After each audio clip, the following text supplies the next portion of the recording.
I am really honored and pleased to be here on behalf of Apple.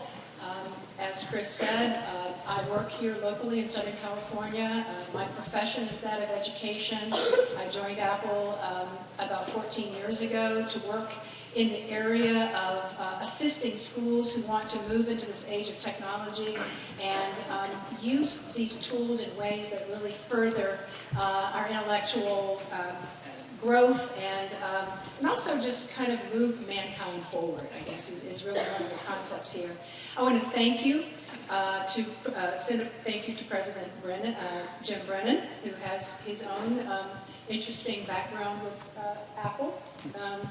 As I learned on my last visit, to Principal Chris Barrows, who is really a delight to work with, the faculty, students, the leadership of the Diocese of San Bernardino, and the generous donors of the Aquinas community for this invitation to be here today on a very special recognition for you with the Feast of St. Aquinas.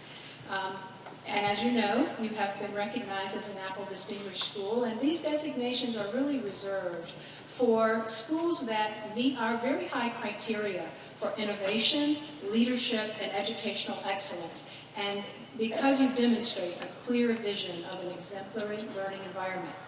Schools are invited to apply and then recognized for meeting these criteria, and what they all have in common is that they're schools that implement a one-to-one learning environment with Apple technology. Okay, that's of course a given, but they have demonstrated success above and beyond in 5 areas, and those 5 areas, which are really the key to success, we feel.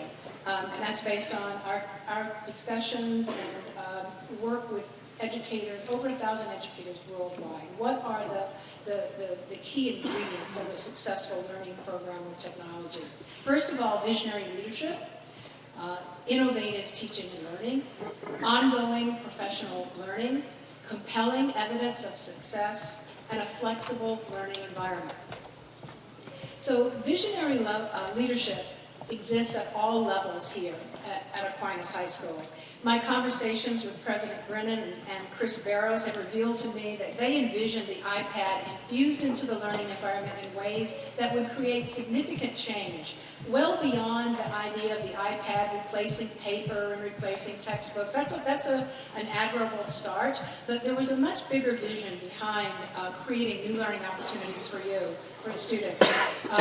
They also nurtured a culture that encourages a growth mindset among teachers and students, and the risk-taking that this kind of change requires. So that paradigm shift would not be possible either without the leadership of your faculty, the department heads, the academic council, who embraced this change and continued to take this instrument, this tool, and design personal learning experiences for all of you, the students. I'm a big fan of the book Switch. I don't know if you've heard of it. Switch, How to Change When Change is Hard, by Dan and Chip Heath. And they tell us that the way leaders inspire others is to look for bright spots in the organization of where's the leading edge, where's the direction that we want to go. And of course you can see that vision piece coming through here again. This is what it looks like. So that was really truly one of the ideas behind the Apple Distinguished School program, shining a light on exemplary practices so that other schools and communities could also look and see how do we create those bright spots in our own community that look like us, that reflect our culture.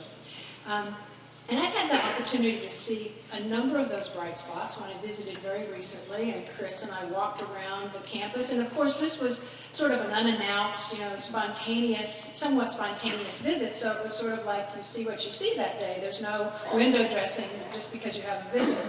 But I was really fortunate to see Mr. Moretti's science class and to see this incredible digital workflow that was going there with students using Notability, doing cell diagrams and using the Turnitin program to kind of do this fluid workflow so that things were just working smoothly, and then students would get a quick response, to know kind of how are we doing, and Mr. Moretti had all of those materials for grading, right away, and as opposed to just taking them in bags that I used to have to do when I was teaching writing in my own high school. So it's really an amazing benefit, I think, to have those sort of productivity advantages or quick access to student work. I also saw some students in, I think it was a social science classroom. A couple of classrooms were using Kahoot, which is a great game-based way for students to check their understanding, have fun at the same time, sort of competitive, and there are all kinds of little perks built into that. But it's also a great way for teachers to know, how's the class doing? Do I need to reteach? Do I need to provide additional support and help here? I was also really excited and impressed with Mr. Jonathan Keck. And not only is he a great mind, whom I'm sure you are very fortunate to have here as a teacher, but to see the work that he's doing in flipping the classroom, some of the recorded reflections he's doing about faith and ethics and that sort of thing, and he's able to capture some of those really profound inspirational concepts for you as a faith-based school. I also talked to one of the athletic directors who's using an app called Huddle, which allows you to take that captured video from ball games, from your, you can tell I'm a real sports fan, right? But sports ad, not really. But really to be able to analyze the plays, and when you come out on the field, you really kind of can anticipate how you're going to come into competition with your athletic rivals. So finding the bright spots has been a key element also of the professional learning by the faculty. Your faculty started by visiting some of the other schools in the area, and there aren't very many of them because you've been at this for about 3 years now. And you were kind of in that first wave of schools coming on, seeing there's some potential here, we want to be on the leading edge. So you've reached out to that community of schools who are also going to that next milestone for learning. So the investment of time and expertise that your teachers have made, your faculty has made in curriculum mapping, in such a way that you can begin to integrate the iPad into all the subject areas is very, very impressive. Excellence is a long-standing tradition at Aquinas High School, as indicated by the high regard paid by your local press, with the 4 years running as the best private school here, and of course the other accolades that we just heard from Chris. At a time when many private schools are struggling, Aquinas continues to grow the graduation rate, the college-going rate, the number of students taking the SAT, and parents are also seeing that the iPad is a very positive influence in supporting academic achievement and preparing students to be successful in college and beyond. Also, one other thing to say about your learning environment, which is first class, the idea that you have a fiber optic network that allows you to get on and stay on the internet and to have a very smooth experience there. The Apple TV in classrooms, or state-of-the-art mobile device management, all of those are elements that make up this sort of fluid learning environment that really is reflecting the possibilities of using digital tools. I love your slogan here, that's part of your culture. Large enough to challenge and small enough to care. Because I think about the founder of Apple and his ideas about how technology is really the bicycle for the mind, and that the human mind is that that tool that we continue to try to tap in the intellectual environment of a school. And that idea of the bicycle for the mind is really where I want to challenge you as you continue to look for that next milestone for Aquinas.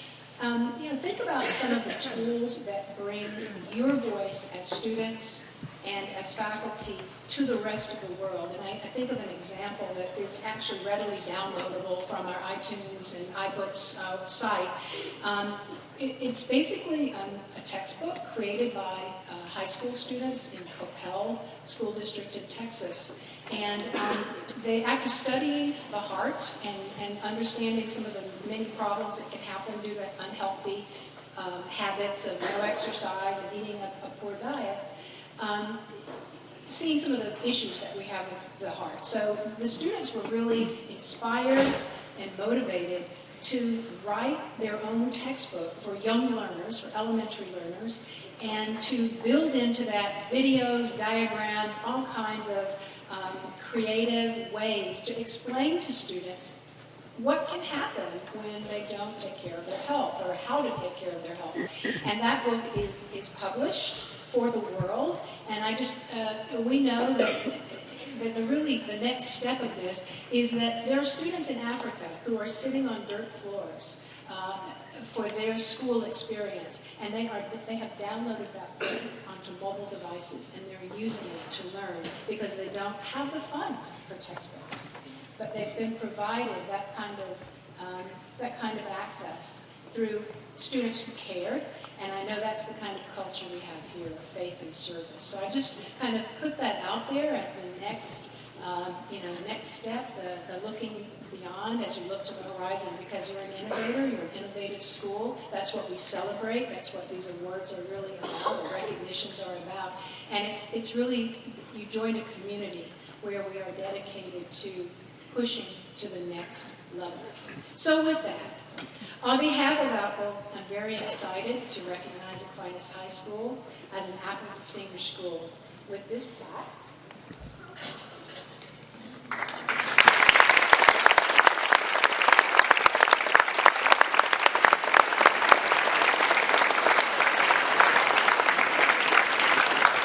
That means it's at the beautiful little apple. We say this looks a little bit like an iPad, doesn't it? It's sort of like got the shape of an iPad. Aquinas High School, Apple Distinguished School, recognized for innovation, leadership, and educational excellence, 2015 to 2017.